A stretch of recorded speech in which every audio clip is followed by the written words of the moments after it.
But it's also giving me some of the pet peeves that I got from Armored Core 6 with the combat ranges and the projectile velocities, where I really, really liked... I liked Armored Core 6. I liked Armored Core 6. I didn't like, especially once I got into PvP, I don't like Armored Core 6 PvP, for example. And the main reason why I don't like Armored Core 6 PvP is because it has two problems. It has two problems for me. Well, not just, it has a few problems. It has a few problems for me. The big ones are the combat ranges being super compressed, where, you know, you're forced to stay super close to each other, because otherwise all your attacks, all your shots ricochet unless you're firing missiles, which are very slow and very easy to dodge. I don't like that, because I remember the older games being different. But that's the first thing. So that was something I did. I opened the combat ranges, and to go with that, I also sped up projectiles so that bullets felt like bullets. To put it another way, I like when bullets feel like bullets, but right now that is something that this game, I don't get that feeling from it. Bullets don't feel like, oh!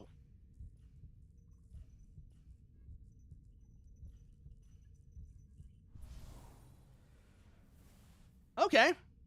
That's how that works.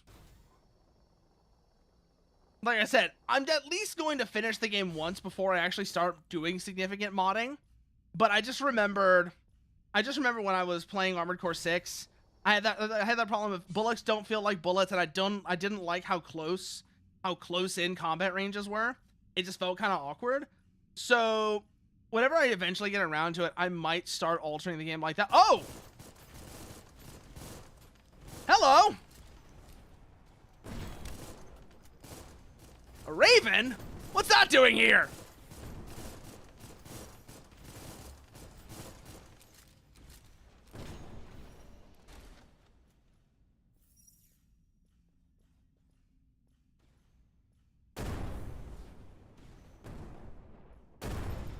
There we go. There's another one, though. She wasn't alone. Oh, we got Gladius? Okay, another weapon out of that. Ooh. Oh, I'm starting to get nerve samples now. Okay. I remember that. Also, keep ears up, because that's not going to be the only one we run into. I can already tell from here. Not going to be the last one. Might not even be the last one in this area.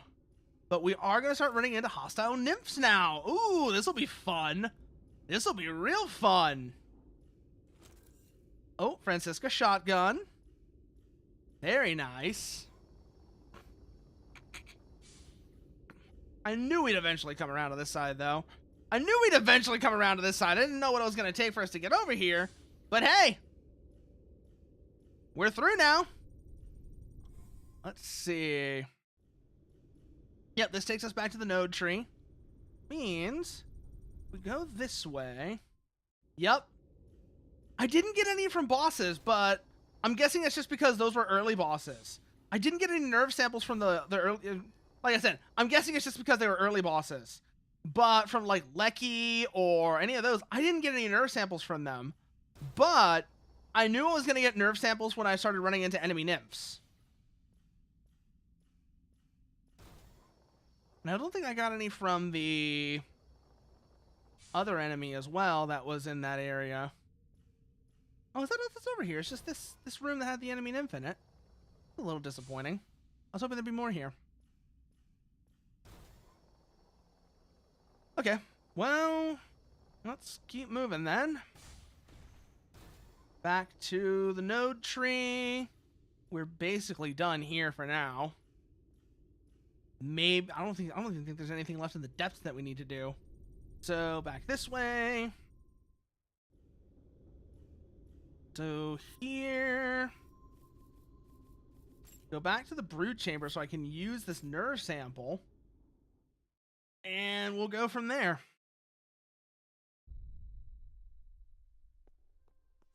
Back up the ramp. Go talk to Nema. Use the nerve sample. Da, da, da, da.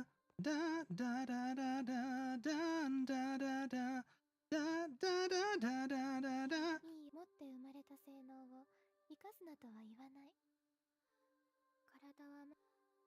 I missed what she was saying. I wasn't paying attention to it. Shit. Basically, I was saying like, "Oh, I don't mind if you kill a few nymphs."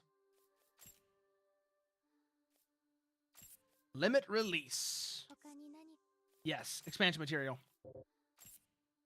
Yes. Okay. Nope, that's it.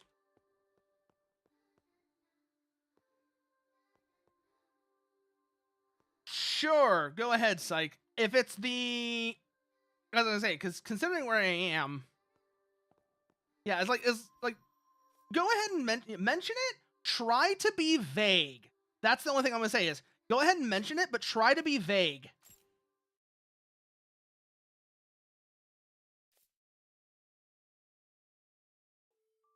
That's all I'm gonna say. Is like, if you're gonna do that, just try to be vague, so that way, you know, I'm not like specifically looking for a very, very like, you know, a very particular thing. The wall I need to blow up or strike with melee in Forbidden Domain. Okay.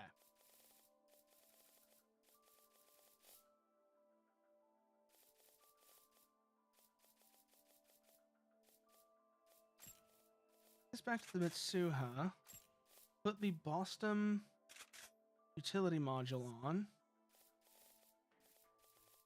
Otherwise, we are good on that front. Let's go Tune Humanoid. Pretty close to the tree in Forbidden Domain.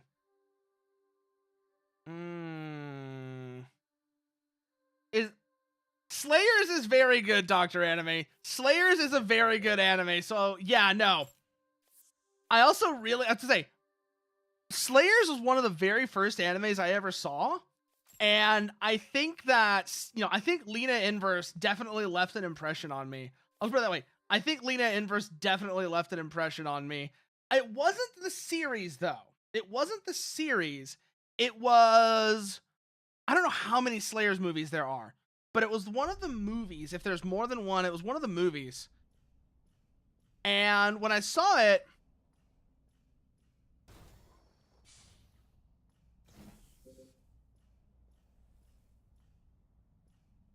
hunting for walls near the tree. Hunting for walls near the node tree.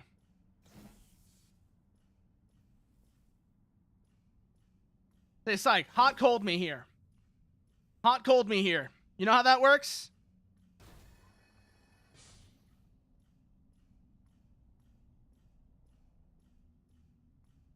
Moving. Moving. Cold.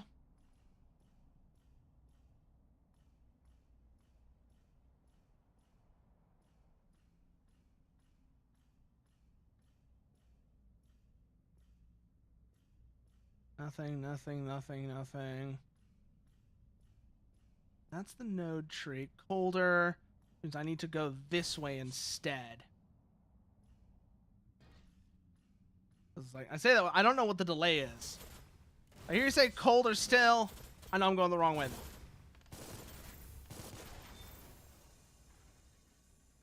Ugh. I hate corrosion so much. I hate the lower levels. Warm, okay.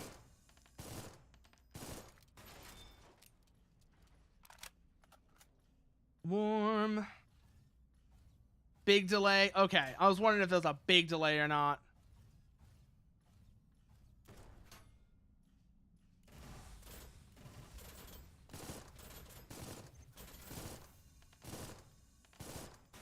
There we go. That's that one taken care of. Back up this way. These fucking things. Hate these things so much. You ain't gonna honk on me now.